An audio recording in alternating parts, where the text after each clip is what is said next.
السلام علیکم ورحمت الله وبرکاته. امید ده چې ټول به روغ جوړ او خوشحاله او د صحت په جامه وئ. لکه څرنګه چې تاسو ته معلومه ده پرون په مبدان ساول ډیر کې چې کومه سانحه رامخې ته شوې وه، هر څه چې به هر حال یو سانحه وه، الله بهتر فیصله کوونکی دی. نو د دغې په باره کې یو حدیث د پیغمبر علیه السلام مبارک رایات شو. د هغې مفهوم داسې دی چې پیغمبر علیه السلام فرمایي چې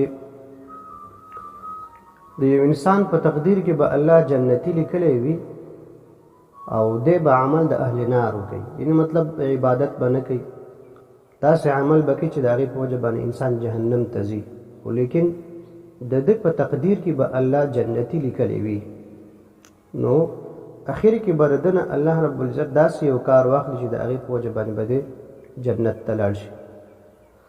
هم د دې بالعکس همدغه رنګې د یو انسان په تقدیر کې به الله جهنمي لیکلی وي، لیکن دی به عمل د اهل جنت وکوي، یعنی هغه عمل چې انسان په هغې باندې جنت ته ځي، لکه مونځ شو، حج روژه مونځ زکات وغیره چې کوم عبادات د الله دي دی به کوي. نو د هغې نه به الله رب العزت په اخره کې داسې یو کار واخلي چې د هغې په وجه باندې به دی جهنم ته لاړ شي. لکه څرنګه چې پرون دغه کس هغه خبره وکړه او د هغې نه وروستو په ټیم باندې خلکو هغه په وهلو باندې مړ. به هر حال د اخرت پته د چا نه لګي،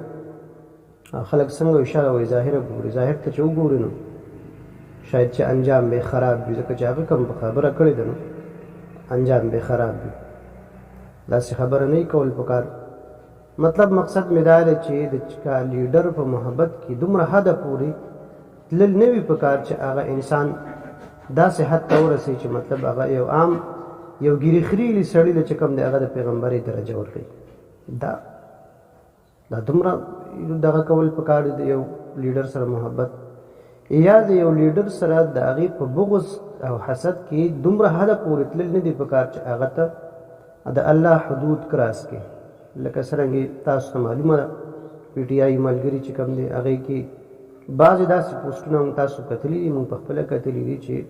د مولانا فضل الرحمن صاحب پټکي ته او ګیرې ته خلکو کنځل کړي. هغه به یو طرف ته کړو، مولانا به یو طرف ته کړو، که هغه عالم دی که نه دی، که هغه یو لیډر دی که نه دی، که هر څه دی وي به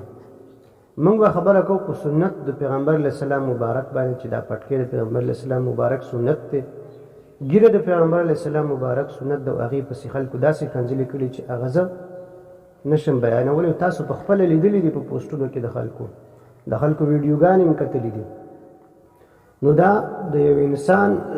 په بغض حسد کې دومره حده پورې تلل نه دي پکار چې هغه تاسو چې کوم دی نو د هغې په وجه باندې تاسو جهنم ته لاړ شئ. الله مکه مطلب که چېرې دغه شانې یو انسان هغه کنځل کوي، پټکي ته کنځل کوي، ګیرې ته کنځل کوي، نو په دغه باندې چې د علماو نه تپوس وکړئ تاسو دی بلکل کفر ته ورسېد، په ده باندې ښځه طلاقه شوه،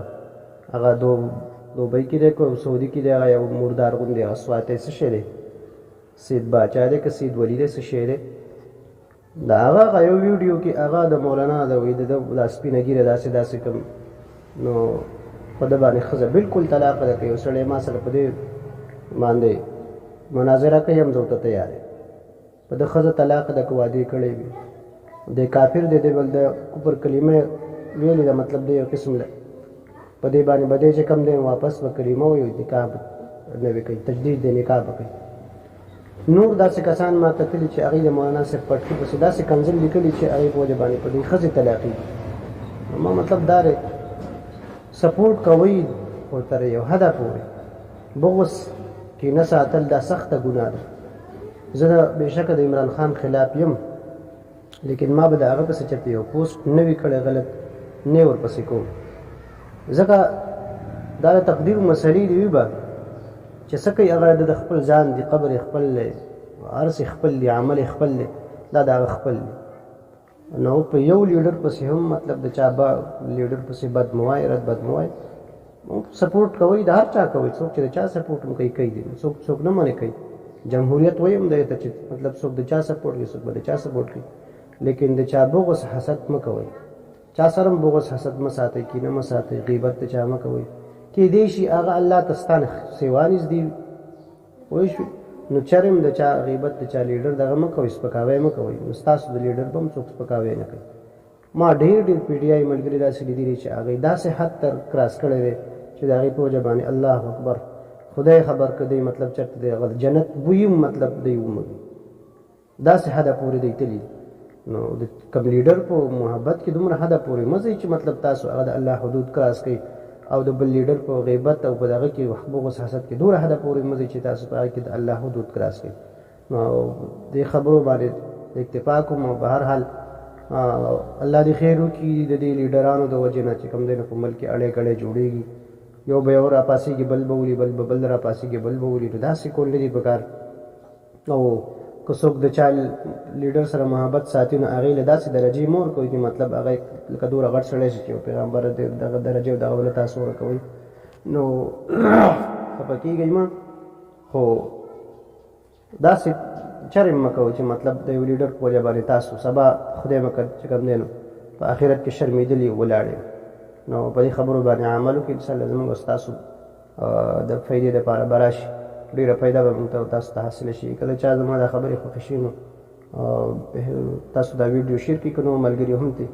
فایده واخلي نو ښه به وي السلام علیکم ورحمة الله